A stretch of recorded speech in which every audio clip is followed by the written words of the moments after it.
बिस्मिल्लाहिर्रहमानिर्रहीम। अस्सलाम वालेकुम लिसनर्स, कैसे हैं आप? उम्मीद करती हूँ कि आप सब इंशाअल्लाह ताला ठीक होंगे।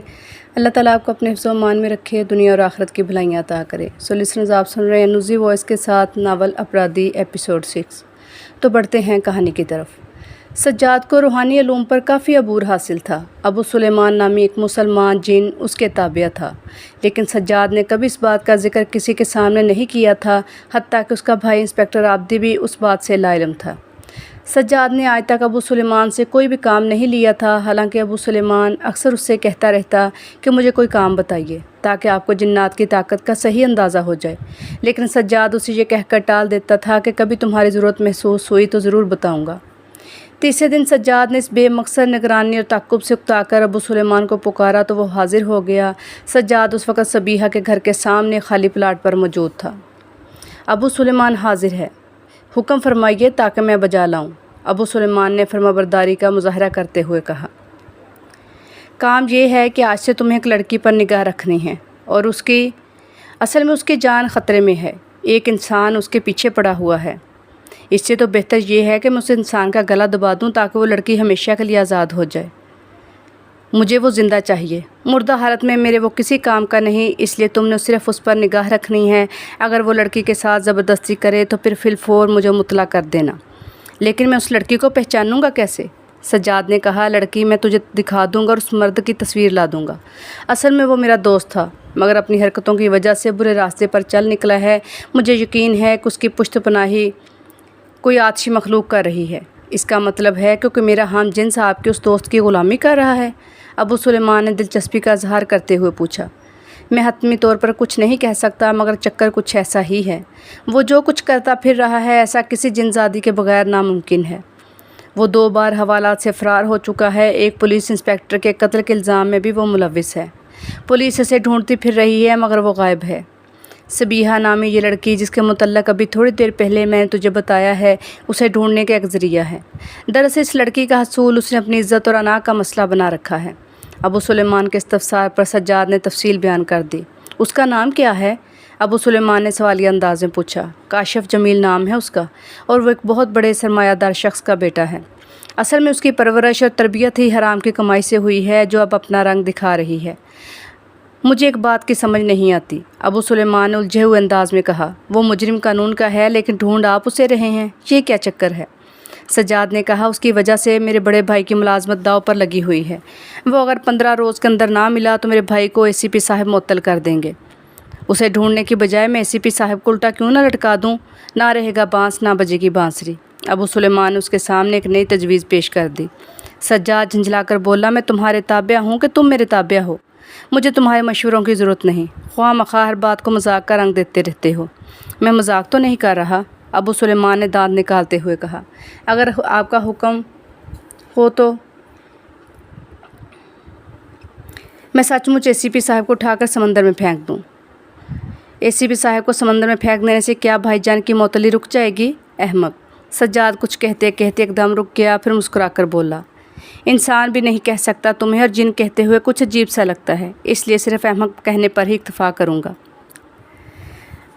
वो देखो सुलेमान, यही हमारी मतलूबा लड़की है। सज्जाद सबीहा की तरफ एक गैर महसूस इशारा करते हुए बोला, क्योंकि इसी असना में गैर इरादी तौर पर सज्जाद की निगाह सबीहा के घर के दरवाजे की तरफ उठ गई तो अचानक उसको सबीहा नज़र आ गई। इस लड़की पर तुम्हें निगाह रखनी है, अब इसे गौर से देख लो। अबू सुलेमान उसकी निगाहों के ताक़ुब में देखते हुए बोला, इतनी दूर से क्या खाक नज़र आएगा? अगर जनाब की इजाज़त हो तो ज़रा नज़दीक से उस मोहतरमा की सूरत मुलाहिज़ा फरमा लूँ, ताकि किसी गलत फहमी का अंदेशा बाकी न रहे। देख सकते हो, लेकिन गायब हालत में। सज्जाद की निगाहें अब सबीहा पर जमी हुई थी, जो तेज़ तेज़ कदम उठाती हुई अब पुररौनक सड़क पर पहुंच चुकी थी। सड़क पर ट्रैफिक का एक अज़्दहाम था। गाड़ियां रन की आवाज़ से उसके सामने से गुजर रही थीं। वो पल भर के लिए सड़क के किनारे पर रुककर ट्रैफिक के कम होने का इंतज़ार करने लगी, लेकिन ट्रैफिक की तादाद बजाय घटने के बढ़ रही थी। चंद लम्हों के लिए उसने इंतज़ार किया, फिर एकदम भागकर सड़क क्रॉस करने की कोशिश की, मगर एक तेज़ रफ्तार गाड़ी की फलक झपकने की देर में उसके सर पर पहुंच गई। करीब था कि गाड़ी उसे कुचलते हुए गुजर जाती, लेकिन अचानक उसका जिस्म फ़िज़ा में बुलंद हुआ और सड़क पर से गुजरने वाली गाड़ियों के ऊपर से तैरता हुआ दूसरी जानिब पहुँच गया। سجاد کے علاوہ جن لوگوں نے یہ حیرت انگیز منظر دیکھا ان کی نگاہیں پھٹنے کے قریب ہو گئیں۔ خود صبیحہ کی حالت بھی دیکھنے والی تھی۔ وہ سڑک کے دوسری جانب فٹ پاتھ پر پریشانی کے عالم میں کھڑی ادھر ادھر دیکھ رہی تھی۔ اس کے خوبصورت چہرے پر نادیدہ خوف کے سائے منڈلا رہے تھے۔ جن لوگوں نے اسے اپنی آنکھوں سے ہوا میں اڑتے ہوئے دیکھا تھا وہ اب اس کے گرد اکٹھے ہو چکے تھے اور اسے عجیب نگاہوں سے دیکھ رہے تھے اور ساتھ ہی ساتھ سوالات بھی کر رہے تھے، لیکن اسے کچھ معلوم ہوتا تو بتاتی۔ سجاد بھی تیز تیز قدم اٹھاتا ہوا ان کے پاس پہنچ گیا۔ لوگوں کے جھمگٹے میں ابو سلیمان بھی اپنے انسانی روپ میں موجود تھا۔ سجاد نے بڑی مشکل سے صبیحہ کی جان چھڑوائی تھی، ورنہ تو لوگوں نے یہ سوال پہ سوال کر کے صبیحہ کا ناطقہ بند کر دیا تھا۔ وہ بیچاری کسی خوفزدہ ہرنے کی طرح سہمی ہوئی تھی۔ محترمہ، آپ کو کہاں جانا ہے؟ ہجوم کے چھٹتے ہی سجاد نے سوالی انداز میں صبیحہ سے پوچھا۔ مجھے ایک سہیلی کے گھر جانا تھا، لیکن شاید اب نہ جا سکوں۔ کیوں؟ کیا کسی سے خوفزدہ ہو؟ اگر کوئی ایسی بات ہے تو میں آپ کو سہیلی کے گھر تک چھوڑ آتا ہوں۔ نہیں جی، آپ کی مہربانی، وہ نفی میں سر ہلاتے ہوئے بولی۔ مجھے اب کہیں نہیں جانا، میں واپس گھر جاؤں گی۔ اس کے بعد وہ دونوں پیدل ہی سجاد کے گھر کی طرف چل پڑے۔ ایک ویران مقام پر پہنچتے ہی ابو سلیمان نے سجاد کا ہاتھ تھام لیا، پھر پلک جھپکنے کی دیر میں وہ دونوں غائب ہو چکے تھے۔ ابھی نارائن چند کے قتل کی ابتدائی تفتیش ابتدائی مراحل میں تھی کہ انسپکٹر عابدی اور اشوک ملہوترا پر یہ نئی افتاد ٹوٹ پڑی۔ ان کے تھانے کی حدود میں ایک زیر تعمیر عمارت سے ایک نوجوان دوشیزہ کی بوری میں بند لاش ملی۔ لاش کی گردن تقریباً آدھی سے زیادہ کٹی ہوئی تھی۔ پوسٹ مارٹم رپورٹ کے ذریعے یہ بھی معلوم ہو چکا تھا کہ قتل کیے جانے سے پہلے مقتولہ کے ساتھ غلط کیا گیا تھا۔ مقتولہ کا تعلق ایک بااثر فیملی سے تھا، اس لیے ACP ارجن سنگھ خود تھانے جا پہنچے۔ یہ کیا ہو رہا ہے؟ جاتے ہی وہ انسپکٹر عابدی پر چڑھ دوڑا۔ آخر تم لوگ کیا کر رہے ہو؟ پورے شہر میں پراسرار ہلاکتوں کا ایک سلسلہ چل نکلا ہے۔ میڈیا پولیس فورس پر طنز کے تیر چلا رہا ہے اور اہل شہر کا پولیس پر سے اعتماد اٹھتا جا رہا ہے۔ اور تو اور بات CM صاحب کے کانوں تک بھی پہنچ چکی ہے۔ اگر اگلے 24 گھنٹوں کے اندر مقتولہ کامنی کے قاتل گرفتار نہ کیے گئے تو پھر پورے تھانے کو معطل سمجھنا۔ شدت طے سے ACP ارجن سنگھ کے نتنے پھڑک رہے تھے۔ عابدی ہمت کا مظاہرہ کرتے ہوئے بولا، جناب، اس میں ہمارا کوئی دوش نہیں۔ اس شہر پر کوئی عفریت نازل ہو چکا ہے۔ اس لڑکی کے قتل سے چند دن پہلے ایک مشہور پجاری کا بیٹا بھی بالکل اسی طرح پراسرار موت کا شکار ہو چکا ہے۔ مجھے تو یہ قتل بھی اسی سلسلے کی ایک کڑی لگتا ہے۔ میں کچھ سننا نہیں چاہتا، ACP ارجن سنگھ گرج کر بولا۔ قاتل کوئی عفریت ہے یا انسان، یہ سوچنا تمہارا کام ہے۔ مجھے صرف قاتل کی گرفتاری سے مطلب ہے، سمجھے تم؟ ٹھیک ہے سر، عابدی نے پرعزم لہجے میں کہا۔ میں قاتل کو 24 گھنٹوں کے اندر گرفتار کر لوں گا، لیکن اس کے لیے مجھے فی الفور ایک اجازت نامہ درکار ہے۔ کس قسم کا اجازت نامہ؟ ACP نے استفسار کیا۔ مجھے رام مندر پر ریڈ کرنے کی اجازت دی جائے۔ مجرم تو جو کوئی بھی ہے وہیں چھپا ہوا ہے۔ تمہارا دماغ تو نہیں چل گیا؟ مندر پر چھاپا مار کر تم کیا ثابت کرنا چاہتے ہو؟ کیا مذہبی فسادات پھیلانے کا ارادہ ہے؟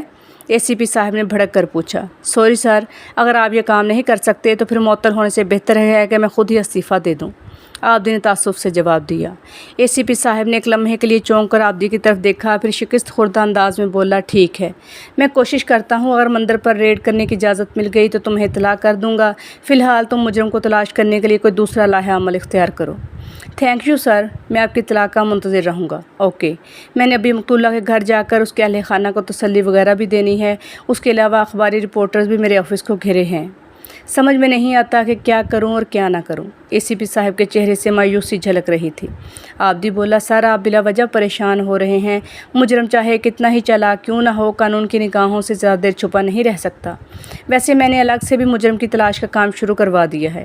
مجھے یقین ہے کہ وہ بہت جلد قانون کی گرفت میں ہوگا۔ Wish you good luck, ACP صاحب اٹھتے ہوئے بولے۔ میں تمہاری کامیابی کے لیے دعا کروں گا۔ اتنا کہہ کر وہ عابدی کے آفس سے باہر نکل گیا۔ ACP صاحب کے جانے کے بعد عابدی نے انسپکٹر اشوک ملہوترا کو بلوایا اور اسے بیٹھنے کا اشارہ کرتے ہوئے بولا، ملہوترا صاحب، کیا کریں؟ معاملے کا کوئی سر پیر ہی نہیں مل رہا۔ انسپکٹر رنجیت ورما کا قاتل اگر کاشف جمیل ہے تو پھر ایڈوکیٹ انصاری کا قاتل کون ہو سکتا ہے؟ کیونکہ اپنے وکیل کو وہ خود تو قتل کرنے سے رہا۔ اشوک ملہوترا نے ایک لمحہ سوچنے کے بعد جواب دیا، سر مجھے تو اب کاشف کی کہی گئی تمام باتیں سچ لگتی ہیں۔ واقعی کوئی جن زادی ہے جو کاشف کی محبت میں قتل کرتی پھر رہی ہے، اور اب تو میں یہ بھی ثابت کر سکتا ہوں کہ ایڈوکیٹ انصاری کو بھی اس جن زادی نے ٹھکانے لگایا ہے، کیونکہ وہ اگر عدالت میں کاشف کو بری کروا لیتا تو پھر کاشف کسی طرح بھی اس جن زادی کا کہنا نہ مانتا۔ اس کا مطلب ہے کہ ہم نے کاشف کی باتوں پر یقین نہ کر کے خود اپنے پاؤں پر کلہاڑی ماری ہے۔ انسپکٹر عابدی نے ایک ٹھنڈی آہ خارج کرتے ہوئے جواب دیا، اور اشوک ملہوترا اس بات میں سر ہلا کر رہ گیا۔ تو پھر اب کیا کریں؟ कैसे तलाश करें उस जिनज़ादी को? आबदी ने मायूस अंदाज में सवाल किया। सिर्फ सज्जाद सर, वही हमारी मदद कर सकता है। शैतानी ताकतों का मुकाबला करने के लिए रूहानी ताकतें ही काम आती हैं। इंस्पेक्टर मल्होत्रा हिंदू होने के बावजूद एक हकीकत पसंद इंसान था। आबदी बोला, गो कि सज्जाद मेरा छोटा भाई है, लेकिन मैं उसके मुतल्लिक़ कुछ ज़्यादा नहीं जानता। ताहम अपनी तरफ से उसने मुझे यकीन दिलाया है कि उससे जो कुछ भी बन पड़ा वो कानून की मदद करेगा, लेकिन हमारा मुकाबला जिन शातिर इंसान से है वो ज़बरदस्त शैतानी ताकतों का मालिक है। सबसे अहम बात यह है कि वो निगाहों से ओझल रह सकता है। अशोक मल्होत्रा ने कहा, सर मुझे यकीन है कि सज्जाद के पास भी ज़रूर ऐसी मख्फी क़ुव्वतें होंगी जो बआसानी उस शातिर इंसान का मुकाबला कर सकेंगी। आप उससे दो टोक बात करें। लड़कियों के अगवा और कत्ल के सिलसिले को फिलफौर रोकना होगा, वरना हालात संगीन सूरत इख्तियार कर लेंगे। अशोक मल्होत्रा की बात सुनकर अचानक आबदी की आंखें किसी अंदरूनी जज्बे के तहत चमक उठीं। एक काम हो सकता है, वो पुरजोश लहजे में बोला।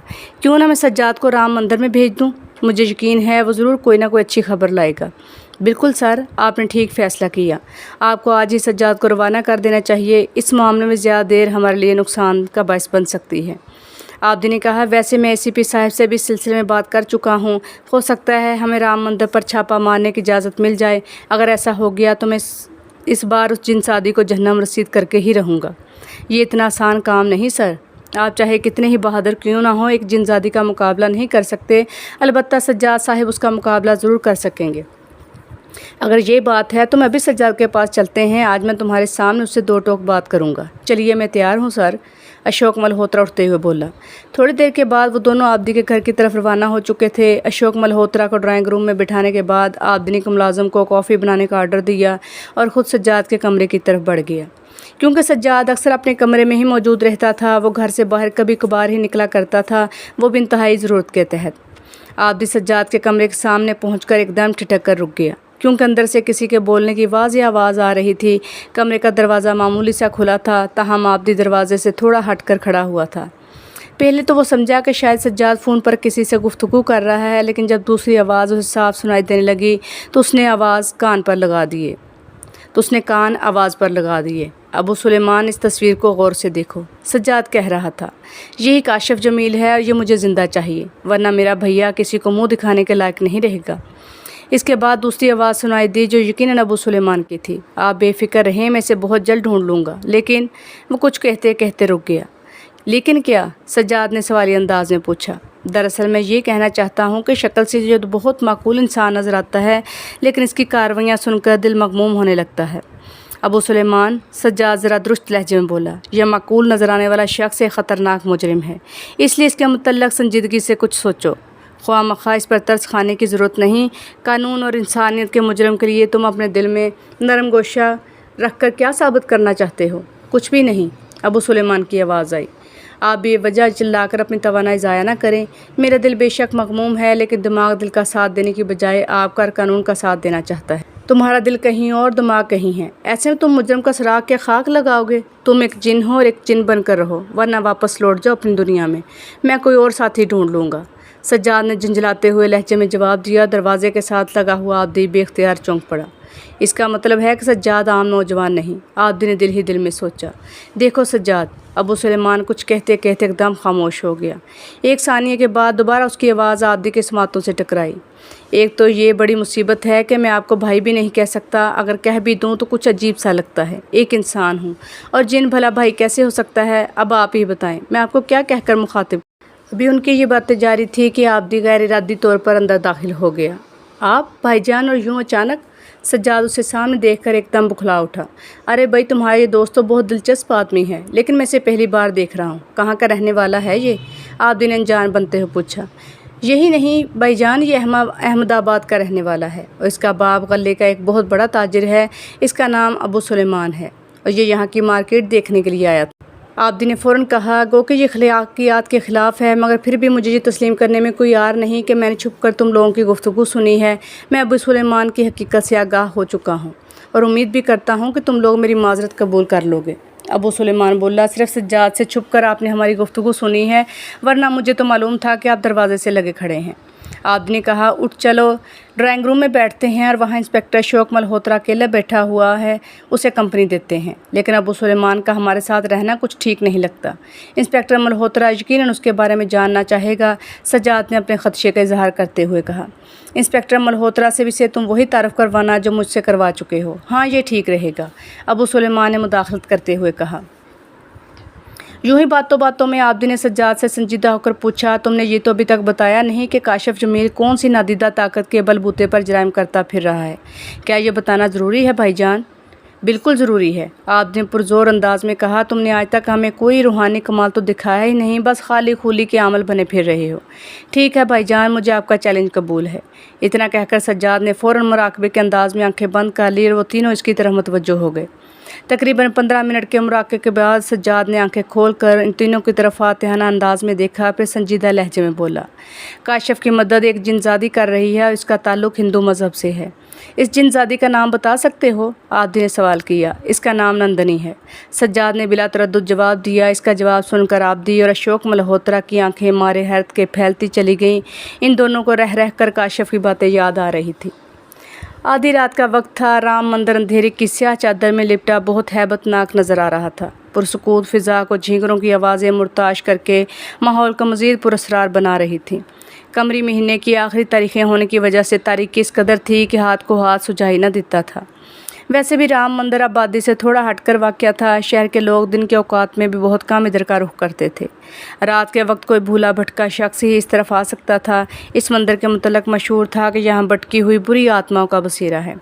अक्सर लोग तो ये भी कहते हुए पाए गए थे कि राम मंदिर में बहुत खौफनाक चुड़ैलें रहती हैं, ऐसी चुड़ैलें जो इंसान का सीना चीर कर दिल और कलेजा निकालने के बाद उसे चबा ले।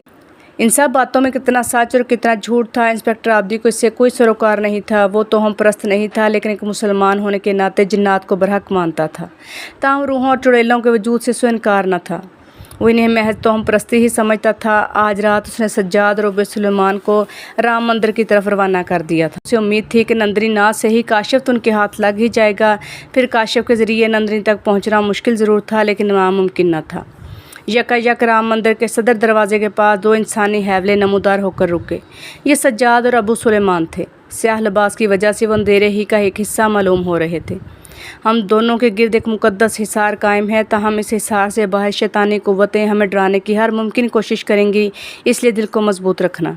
अबू सुलेमान सरगोशी के अंदाज में उसे मुखातिब करते हुए बोला, जो शख्स तुम जैसे बदसूरत जिनसे नहीं डरता, वो भला छोटी मोटी बलाओं से कैसे डरेगा? सज्जाद ने उसका मजाक उड़ाते हुए कहा। तो फिर मेरा हाथ थाम कर आंखें बंद कर लो, मैं मंदिर में दाखिल होने लगा हूँ। इतना कहकर अबू सुलेमान ने हाथ आगे बढ़ा दिया, जिसे सज्जाद ने बिला तरद्दुद थाम लिया। सज्जाद ने जो ही आंखें बंद की, उसके पैरों ने ज़मीन छोड़ दी। दूसरे ही लम्हे वो दोनों फ़िज़ा में उड़ते हुए मंदिर की बुलंदो बाला दीवार के ऊपर से गुजर कर मंदिर के अहाते में पहुँच गए। ज़मीन पर पाँव लगते ही सज्जाद ने आंखें खोल दीं, लेकिन सवाए तारीकी के उसे कुछ भी नज़र नहीं आ रहा था। अबू सुलेमान भी उसके साथ खड़ा आंखें फाड़ फाड़ कर अंधेरे में कुछ देखने की कोशिश कर रहा था, लेकिन हर सू अंधेरे का राज था। अब क्या करें मिस्टर सज्जाद? अबू सुलेमान ने सवालिया अंदाज में पूछा। शर्म करो यार, तुम जिन होकर एक इंसान से सवाल कर रहे हो। कैसा इबरत का मुकाम है। काश तुम्हारी जगह मैं जिन होता तो फिर तुम्हें पता चलता कि मैं क्या कर सकता हूँ। जिन तो हूँ तो क्या हुआ? क्या सवाल सिर्फ इंसान पूछते हैं? जिन्नों को गायब का इल्म होता है क्या? अबू सुलेमान ने तुर्की व तुर्की जवाब दिया और सज्जाद बेख्तियार हंस पड़ा। हंसने के लिए बहुत वक्त पड़ा है, ये वक्त अमल का है, इसलिए आगे बढ़ो, अबू सुलेमान ने अंदरूनी इमारत की तरफ बढ़ते हुए कहा।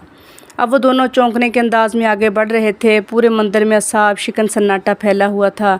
इस कदर सुकूत था कि इन्हें अपने दिलों की धड़कनें भी साफ सुनाई दे रही थी।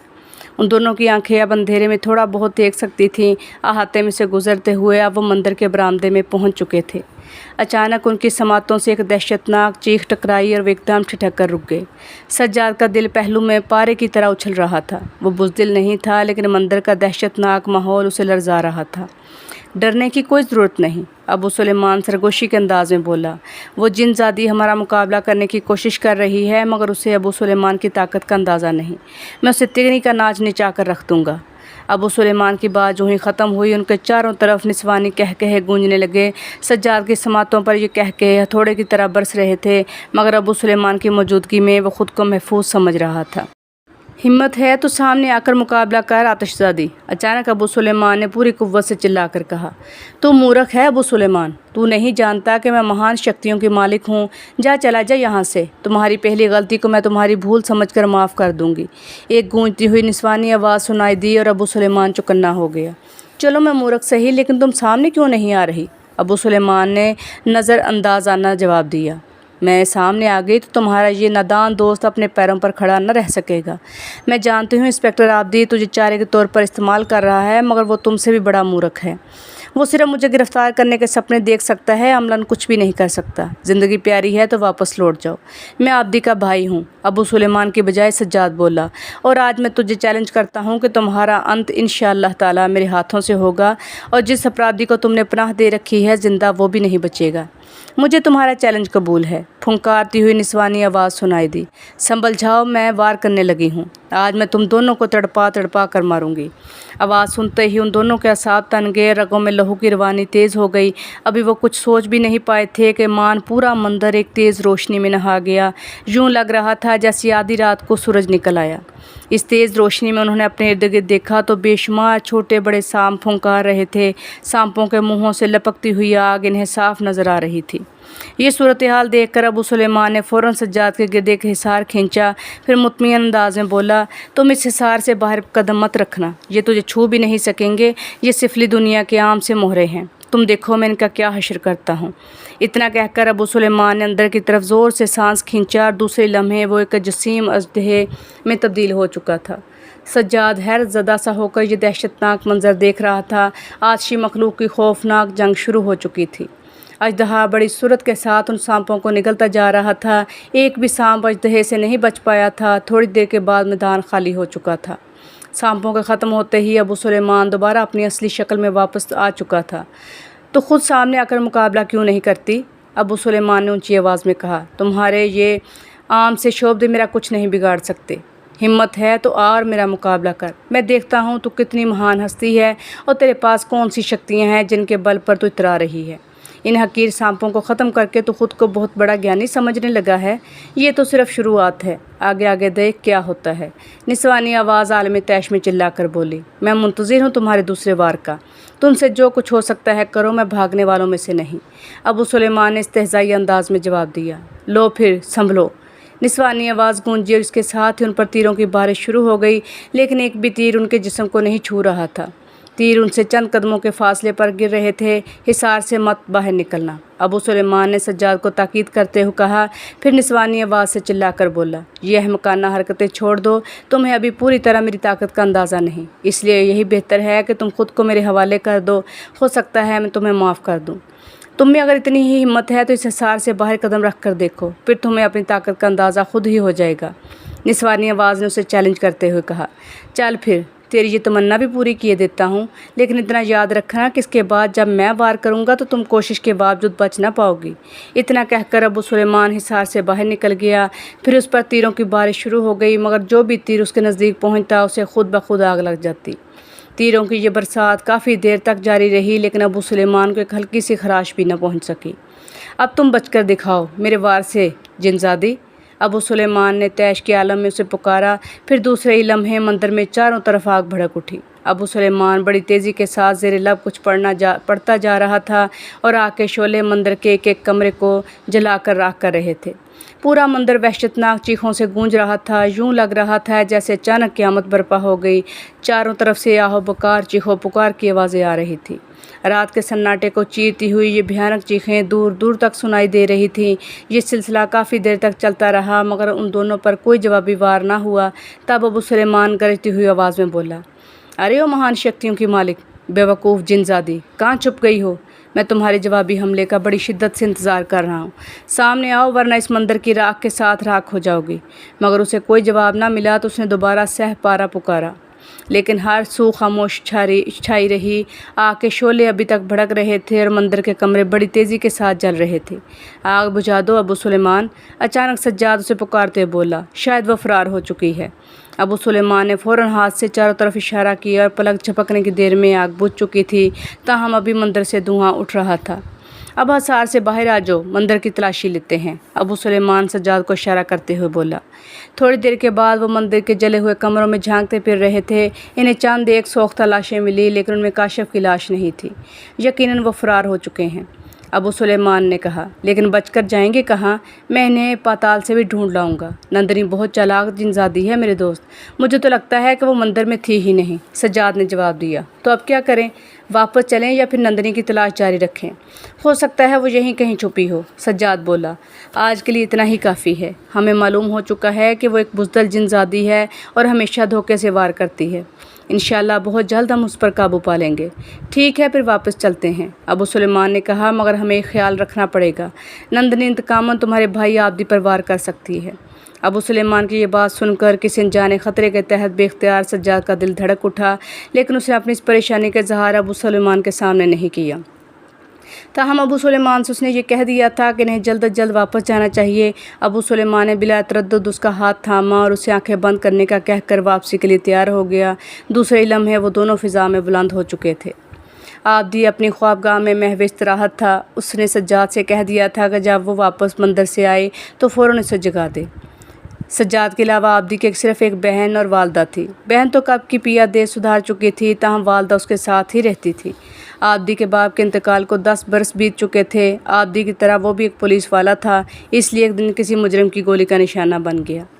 باپ کی ناگہانی موت کے بعد آبدی بڑے کٹھن مراحل طے کرنے کے بعد اس مقام تک پہنچا تھا۔ بڑی بہن کی شادی اور چھوٹے بھائی کے تعلیمی اخراجات اس نے نہ جانے کن کن دشواریوں کا سامنا کرتے ہوئے پورے کیے تھے۔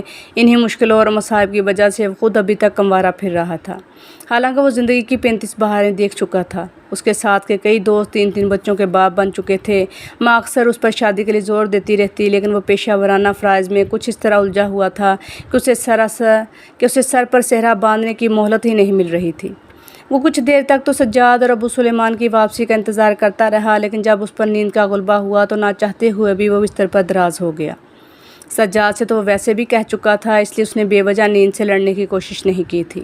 خوابگاہ میں ایک 0 پاور کا بلب جل رہا تھا، جس کی ملگجی سی روشنی میں چیزیں واضح نظر نہیں آ رہی تھیں۔ موسم گرما ہونے کی وجہ سے خوابگاہ کی دونوں کھڑکیاں کھلی ہوئی تھیں، لیکن کھڑکیوں کے درمیان لوہے کی گرل لگی ہوئی تھی۔ یکایک ایک کھڑکی سے سیاہ رنگ کا سانپ رینگتا ہوا خوابگاہ میں داخل ہو گیا۔ آبدی سانپ کی موجودگی سے بے خبر غفلت کی نیند سو رہا تھا۔ اسے معلوم ہی نہیں کہ موت ایک موذی جانور کی شکل میں آہستہ آہستہ اس کی جانب بڑھ رہی ہے۔ تبھی تو سیانے کہتے ہیں کہ سویا ہوا اور مرا ہوا انسان ایک جیسے ہوتے ہیں۔ نہ مردے کو علم ہوتا ہے کہ اس کے ارد گرد کیا ہو رہا ہے، اور نہ ہی محو استراحت شخص کو۔ سیاہ سانپ آہستہ آہستہ رینگتا ہوا آبدی کے بستر کے بالکل نزدیک پہنچ گیا۔ مان آبدی نے کروٹ بدلی اور اس کا ایک پاؤں بستر سے نیچے لٹکنے لگا۔ سانپ کی گول گول آنکھیں اس کے لٹکتے ہوئے پاؤں پر جم کر رہ گئیں، اور اس کی 2 شاخہ زبان نہایت خطرناک انداز میں متحرک تھی۔ سانپ بس آبدی کے پاؤں پر ڈسنے ہی والا تھا کہ اچانک کھلی کھڑکی سے ایک نیولا اندر کودا، پھر بجلی کسی تیزی سے سانپ پر جھپٹ پڑا۔ سانپ اس اچانک افتاد سے ایک دم حواس باختہ ہو کر بستر کے نیچے گھس گیا، لیکن نیولا کسی طرح بھی اس کی جان چھوڑنے کو تیار نہیں تھا، اس لیے وہ بھی سانپ کے تعقب میں بستر کے نیچے گھس گیا۔ سانپ نیولے کو ڈرانے کے لیے خوفناک انداز میں پھونکار رہا تھا، مگر نیولا ڈرنے کی بجائے بار بار سانپ پر حملہ آور ہو رہا تھا۔ سانپ جو ہی جان بچا کر بھاگنے کی کوشش کرتا، نیولا ایک جست لگا کر دوبارہ اس سے لپٹ جاتا۔ آبدی اس دہشتناک لڑائی سے بے خبر بدستور سو رہا تھا۔ سانپ زخموں سے نڈھال ہو چکا تھا اور اب اس میں اتنی بھی سکت نہیں رہی تھی کہ وہ رینگ کر کسی کونے کھدرے میں چھپنے کی کوشش کرتا۔ وہ بے بسی کی حالت میں کمرے کے فرش پر پڑا تڑپ رہا تھا۔ جب نیولے کو یہ اطمینان ہو گیا کہ اب سانپ رینگنے سے قاصر ہو چکا ہے تو اس نے سانپ کو چھوڑ دیا۔ پھر دیکھتے دیکھتے نیولے کی جگہ ابو سلیمان کھڑا تھا۔ اس کا سانس چڑھا ہوا تھا اور بدن پسینے سے شرابور تھا۔ انسانی شکل میں آتے ہی وہ تحقیر آمیز انداز میں سانپ سے مخاطب ہوا، تمہارے لیے بہتر یہی ہے کہ تم اب اپنے اصلی روپ میں آ جاؤ، ورنہ تجھے ختم کرنے میں مجھے ایک لمحے کی دیر نہیں لگے گی۔ ابو سلیمان کی بات سن کر فرش پر لوٹ پوٹ ہونے لگا سانپ۔ ایک ثانیے کے بعد فرش پر سانپ کی جگہ ایک نوجوان لڑکی زخمی حالت میں پڑی ہوئی تھی۔ اس کے زخموں سے رستے والا خون فرش پر آڑی ترچھی لکیریں بنا رہا تھا۔ وہ کینہ توز نگاہوں سے ابو سلیمان کو گھور رہی تھی، لیکن ابو سلیمان اس کی پرواہ نہ کرتے ہوئے بدستور اسے حقارت بری نگاہوں سے دیکھ رہا تھا۔ اتنا تو میں جانتا ہوں کہ تم نندنی نہیں، ابو سلیمان نے اسے مخاطب کرتے ہوئے کہا، تم اگر نندنی کا پتہ بتا دو تو میں تمہاری جان بخشی کا وعدہ کرتا ہوں۔ لڑکی نے کمزور سی آواز میں کہا، تم نے ٹھیک پہچانا، میں نندنی نہیں بلکہ اس کی ایک معمولی سی غلام ہوں۔ تم مجھے معاف کر دو یا ہلاک، لیکن مجھے نندنی کے بارے میں کچھ بھی نہیں معلوم۔ اسی اثناء میں اچانک آبدی کی آنکھ کھل گئی اور ہڑبڑا کر اٹھ بیٹھا۔ تم اور میری خوابگاہ میں؟ خیر تو ہے؟ تمہیں اور سجاد کو تو میں نے رام مندر کی طرف بھیجا تھا، کیا تم واپس آ گئے ہو؟ اور یہ سجاد کہاں ہے؟ اسے فوراً بلاؤ۔ ابو سلیمان مسکراتے ہوئے بولا، آبدی صاحب ذرا اپنی دائیں جانب دیکھیں۔ آبدی نے فوراً دائیں طرف رخ بدلا، پھر اس کی آنکھیں حیرت سے پھیلتی چلی گئیں۔ کیا یہ نندنی ہے؟ اس نے خوشی اور حیرت کی ملی جلی کیفیت میں سوال کیا۔ نہیں، ابو سلیمان نفی میں سر ہلاتے ہوئے کہنے لگا، یہ نندنی نہیں بلکہ اس کی ایک معمولی سی غلام ہے۔ ابھی میں اس سے پوچھ گچھ کر ہی رہا تھا کہ آپ جاگ اٹھے۔ اس کا مطلب ہے یہ کوئی عام سی جنزادی ہے۔ آبدی کے لہجے میں تعصب تھا۔ بس یوں ہی سمجھیے کہ بھاگتے چور کی لنگوٹی ہے، شاید اس کے ذریعے ہم نندنی تک پہنچ جائیں۔ ابو سلیمان نے اپنے مخصوص انداز میں جواب دیا۔ آبدی سر ہلا کر رہ گیا۔ دیکھو، آبدی دوبارہ ابو سلیمان سے مخاطب ہو کر بولا، اس پر کڑی نگاہ رکھو، بلکہ یوں کرو کہ اسے کسی خفیہ مقام پر لے جا کر قید کر دو۔ مجھے یقین ہے کہ نندنی سے آزاد کروانے کی کوشش ضرور کرے گی، تب ہم اس پر ہاتھ ڈال سکیں گے۔ لسنر، یہ تھی آج کی ایپیسوڈ۔ کہانی کیسی لگی کمنٹس میں لازم بتائیے گا۔ میری کہانی پسند آئے لائک کریں، شیئر کریں، سبسکرائب کر کے بیل آئیکن کو پریس کر کے آل پر سیٹ کر دیں تاکہ میری ہر نئی آنے والی ویڈیو آپ تک پہنچ سکے۔ کہانی سننے کے لیے شکریہ، دعا میں یاد رکھیے گا۔ اللہ حافظ۔